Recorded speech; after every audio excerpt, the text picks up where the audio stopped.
Well, good morning, house guests. This is Haunted House Calls. And today is going to be our episode on my paranormal experience as a hospice nurse. So, as always, before we get started, we always do a little bit of a tarot. And I already have my tarot set up. So, I know that I haven't done the final results on the tarot, but I will do a separate video and kind of do like the week's tarot and see if we get some sort of message throughout the week or something like that. So we'll do that next week. But for right now, let's shuffle our cards, see our spread, and get on with the show, shall we? I like to flip cards around. I don't even remember which way I flipped these cards, but just because I feel like I can get like a better read. And then, the best part about shuffling is you can do all sorts of crazy things with your cards when you shuffle. You can be really ornate with it.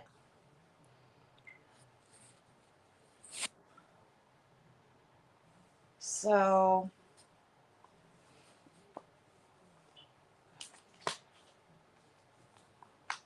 just want to get in a good shuffle. And as always, shuffle until you don't want to shuffle anymore.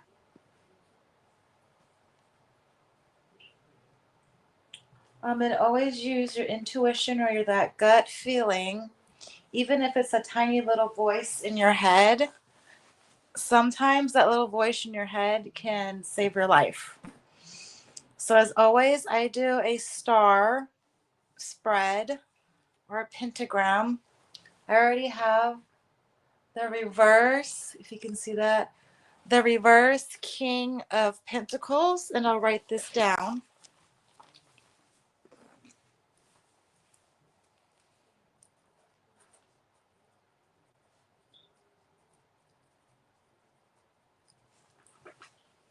And this is just for a general message.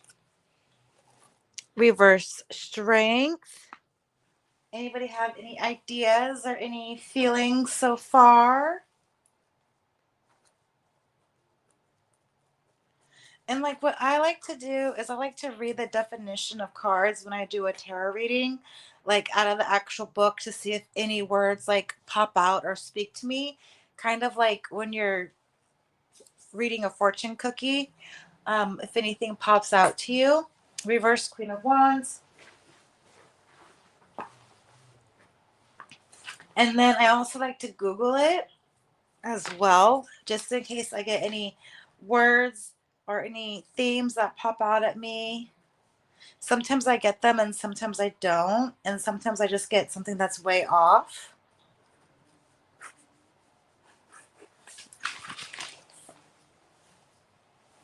And I've done some free readings. And if you want a free reading tonight, go ahead and email angelholdings84@gmail.com. Reverse Two of Cups. So what is it saying, guys?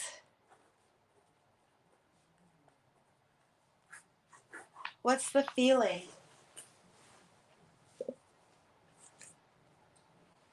Seven of Pentacles. I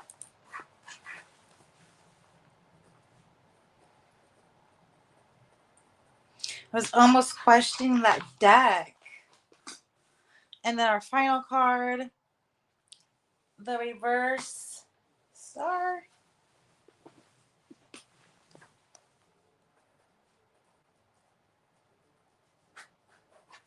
Okay. So we'll do a video a little bit later on the spread. But otherwise, welcome to Haunted House Calls, where we talk about everything paranormal. So this show And oh, I'm so sorry. I'll bring down the spread a little bit so you guys can see it.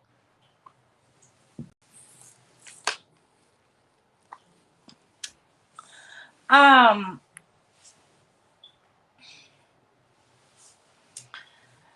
so I had I don't know how to say this. So I'm so sorry. This episode is based on my paranormal experiences as a hospice nurse.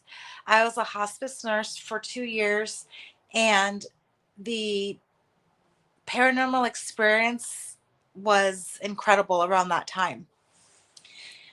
Did I question if I brought anything home? Yes. A lot of the time I did. Now, hospice is basically nursing care, or yeah, nursing care that is performed during the last 6 months of your life. There's also palliative care, which you can get at 1 year, at the end of life. And all of this is determined by your physician, and there's a criterion. And the goal is with hospice and in palliative care is to one, keep you out of the hospital and keep you home and comfortable as much as possible. Um, so a lot of our patients would be do not resuscitate, things like that. And then we would provide them with medications or whatever to keep them comfortable. Medications for breathing and for pain and for nausea, anxiety, things like that, like bowel care, because bowel care becomes a really big issue at the end of life. But, anyways, the paranormal activity could be a symptom of whether a person was close or not. And a lot of times, what you would see in hospice when people would be nearing is that they would see their deceased loved ones or possibly deceased pets. Um, and oftentimes, there's a lot of vivid dreaming that goes on with hospice patients as well. So they'll dream of, I don't know, crossing a creek or their favorite place or wherever they're comfortable at. Um, but anyways, as far as the paranormal activity, the patient's families would normally report, oh yeah, so and so is talking to his brother, or he thinks he sees his brother or sister or whatever, and it turns out that they have passed. And I can tell you that I found it very peculiar that a lot of dementia patients or Alzheimer's patients would start seeing people, it seems like a lot sooner than our regular, end of life patients.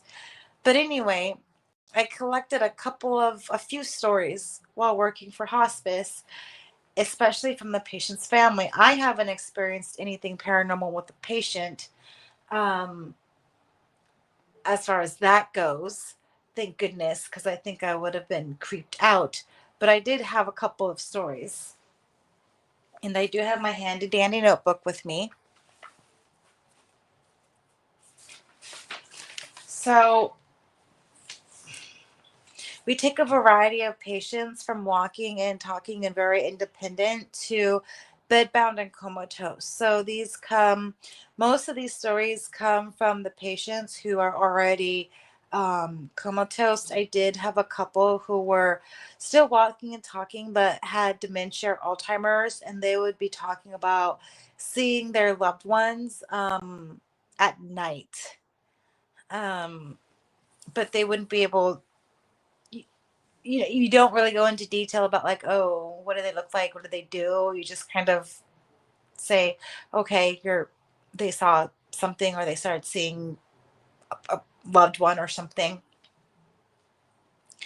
um but I also had a story from a very concerned family member who said, you know I was outside looking in through my window, because we had these glass windows. I guess they had these really large glass windows in their home where the patient was, and the patient was on the second floor. And I guess it was like a loft area, and you could see if anybody was there or, in that space if they were standing. And the family member, and I'm already creeping out myself. I think this is house at this late hour. But the family member was like, yeah, I was looking through the windows and I saw this person in 1800s dress, female, looking over my mom. And I was like, well, there could be, patients could see their family members, whatever. I didn't want to say like, oh, ghosts are coming or they come for you or whatever. I was just trying to seem like a rational human being at the time and trying to explain this rationally. And I said, that's not uncommon for people to experience the other side when their loved one is in this process. I tried to make it very gentle and not insane, even though I felt very insane talking about it. Because it's not like you're in nursing school or whatever, and they're like, don't talk about ghosties. But, if someone sees the deceased loved one, it's usually a sign of something because we all think that, someone comes for you. But anyway, that was the one case. I also had another case where I like to call it the socialite case. And this person was a socialite, always going to parties, always going to nightclubs, just having a good old time, dinner parties, just large, large friend gatherings. And she, I believe she moved in with her son and daughter-in-law, and she was in a room and she was already in the comatose phase of things and she was no longer awake or talking at this point.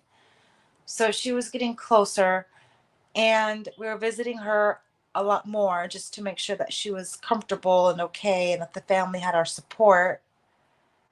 And the family was like, you know, there was music and talking, and they had said that they had thought that there was a party, or it sounded like a big party, like a big fat gathering, that if they opened the door you would expect a very crowded room, like you would experience like at a dinner party with like talking and music and whatnot. And they said that when they went into the room, because they were concerned because there was talking, they wanted to make sure that they were safe, um, there was nobody in the room. And they were really excited about that because they believed that that is the way that they wanted their mom to be supported, at the end of her life, was just how she lived it in a party and being a socialite. And so they were really grateful that they got to experience that paranormal moment. Um, they actually wish that they could, experience more, but I think they only experienced it that one time. But they took it as a blessing and as a gift, and that was kind of creepy and kind of cool all at the same time. I have another story. Us as hospice nurses, we do have to go and oftentimes pronounce time of death and call the funeral and all, or the funeral home and all that stuff. Um, at the end of life call. And oftentimes this comes in the middle of the night, of course, because, the end of life has no office hours. So, um, I went out on a call. I think it was like 4th of July. And it was like a normal call. And the patient's son in law was like, it was really nice. He woke me up to say goodbye.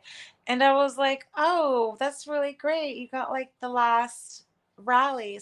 Sometimes people, patients will rally and they'll be lucid and talking and appear to be completely healthy, and then they pass. And so I thought he was talking about that instance because that instance can be really rare. And he said, no, he turned off my CPAP machine when he passed away. And I said, I'm sorry, because I couldn't believe what he said. And he said, yeah, I sleep with the CPAP machine. And I woke up and it was off. I'm not breathing. So, of course, I'm going to wake up. And he said that he thought the power went out, but the power was on. And the only thing that was off was his CPAP machine. So he went out and checked on his father in law, and his father in law had recently passed. And that son in law was very grateful for the goodbye as well. Um, and then I also have another story. I will call this the shoes. This was quite disturbing to me because this was broad daylight, and I know hauntings can occur either at night or in broad daylight, as we know from previous episodes. But just the thought that, hey, you're not safe during the daylight either. You could still experience paranormal activity. Um, you know, does take some getting used to. So I call this shoes. It was an emergency hospice visit. The patient was in a lot of distress, a lot of, um, just a negative outcome, one that we did not anticipate, and the one that we could not manage at home. We thought it would be better if the patient was in a hospital, and, the pressure can be taken off of the family, because it is the family that is doing most of the work. As hospice nurses, we just support the family in whatever they need, including symptom management. Um, but, anyways, this patient was in distress. We had to revoke their do not resuscitate. Did we revoke it? No, I'm sorry. We revoked their hospice. So they revoked hospice so that they can go back to the hospital and get advanced comfort care. And as we were calling the ambulance and getting everything ready and trying to get him, I don't know, stabilized, because we were doing a lot of work on him, suctioning, turning, just trying. He was just in a lot of distress. We're trying to make him as comfortable as possible, safely as possible. Um, and at one point, he was behind closed doors. Um, no, he was not behind closed doors. The daughter went to her room to get her shoes because she was going to go to the hospital with him. So the daughter goes like towards the back of the house, and she comes back with her shoes, and she's like, you know what? The angels are here. The angels are coming and they are going to help him. And the angels are here. I heard them. And she was explaining to us that before she made it into her room, she had heard footsteps, like shoes moving or stepping, but quickly, like they're running.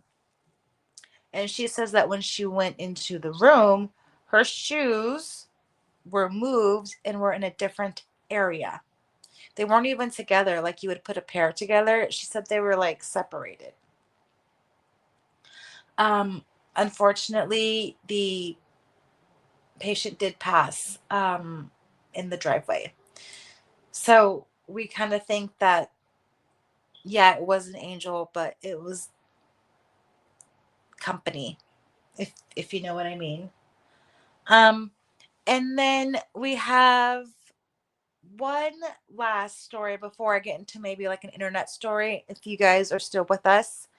Um, the last story is my it's a story within a story. So my son had come to us complaining that there was a woman staring into his window at night and it was setting off the neighbors' lights, and it was just staring, and then when the light would go off you could still see the silhouette, and it was just staring all night long at him. And he finally said something after 3 days and not getting any sleep and just being terrified.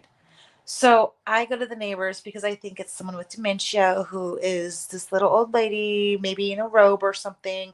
Because that's all I can imagine at this point is like, that's the only plausible thing that I could think of. If he's describing a woman in a window, it has to be some confused elderly person. And this person is walking the streets in our neighborhood like alone, and that's like really dangerous. So I went next door to who I thought maybe this person belonged to, if in fact it was a person. And I this is so funny. um I knock on the door and I'm like, hey, my son says that he's seeing a woman in his window. I am wondering if you have like a grandmother or someone who is getting out at night, or might have some wandering problems. They might be getting out at night, blah blah blah blah blah. I want to be safe. And it was the neighbor's daughter. And she says, Dad, the neighbors are here about the ghost again. And mind you, I have not been over to the neighbor's house for anything. And I definitely did not say ghost. I'm thinking dementia patient, memory care patient, sniff patient. Where's your grandma patient? Um, so this guy comes to the door and I'm kind of mortified and freaked out. And it's kind of awkward because like, what do you do? So he asks me, "Oh, do you know the history of the land and whatnot?" And that, it was a Native American battleground, bloodshed, stuff like that. But anyway, he said that his mother was recently on hospice and that his mother was saying that there were Native Americans that were surrounding their like log cabin or whatever, and and that they were crying, and that's all she could see in the windows, that these Native Americans were crying. And at that point I didn't say anything. I just listened to this story and I thanked him for his time. And then I still was not convinced that there was this ghost or woman or Native American or whatever. I was still convinced that there's some memory care patient that was cut loose or something. Um, and this actually goes into another video that we can call the neighborhood haunt, because I continued that quest and it was quite interesting and terrifying on the other stuff that I found out. So, um, if you're still with me, I do have two stories I would like to tell from Reddit, just so that I am not the only hospice nurse with paranormal experiences. So this one is from Reddit. It's about 3 years ago. It says, Ghost of hospice patient pays me a last visit, which I totally believe in. I will say that I did do a couple of end of life calls. Um, and I've come home and I swore that my animals and my pets did not recognize me, or they were just extremely mad at me and upset with me like I was some dangerous stranger in their home. But anyways, hello everyone. My name is, I'll leave the name out. I'm 35 years old and I'm a hospice nurse. I've been a hospice nurse for the last 10 years. This is a story about a young woman I took care of that I became very close to. The patient in question was 23 years old and was dying of liver cancer. She was given about 6 months when she was told she was terminal and put on hospice. I started going to her house twice a week at first, and we really liked each other. You really do get attached to your hospice patients. I will tell you that. As she started slowly going downhill, I started coming more and more until I was there every day. They do that. They're very good at that. Most of the time, we would just sit and talk. That is the best part about hospice. She was very she was a very pretty girl with long black hair and blue eyes. She was very athletic and active before she got her cancer. Not being able to do things or get around without help was very hard for her. She was she always wore a minty smelling perfume. That's important for later. Notice how a lot of these have perfume smells in the last video that we did. Remember about that violet or lavender smell that I smelled at the Noyo Harbor? That's important. I was there for her the day she died, and that was very hard for me.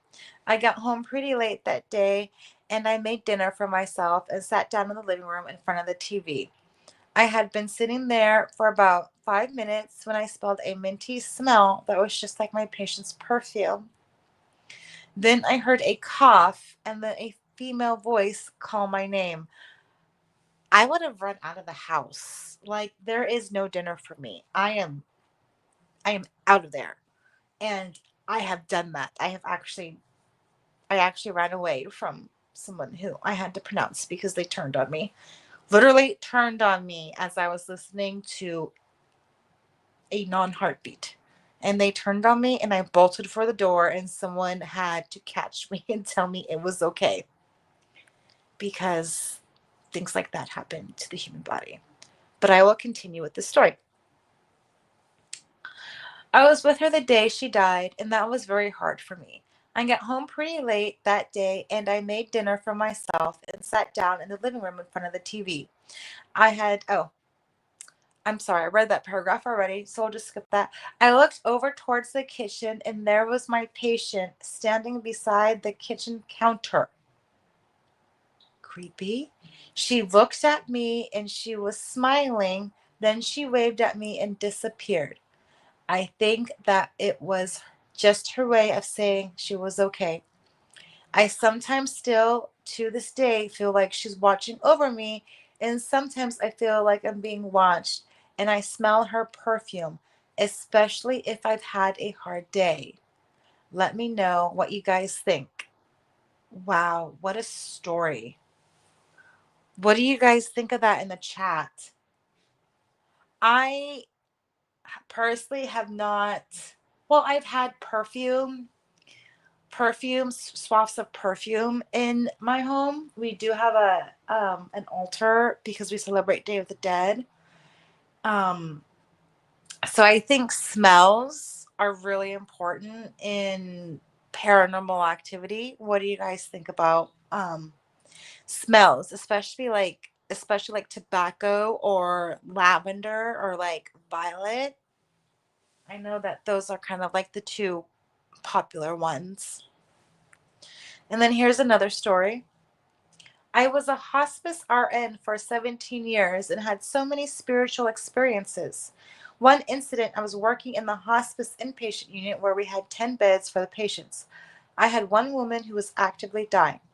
As I passed by her room, I peeped in and saw her sitting up on the side of her bed smiling. I walked on by, then stopped recalling she's not been doing so well. Also, she was missing a leg, and when I just saw her a few seconds prior, she had both legs. Still creepy. I backed up and looked in the room, and she was still laying in bed. I thought maybe I had seen soul getting ready to leave her body. She looked so happy. After the end of my shift, I went home. When I walked in my house, there she was standing in my hallway.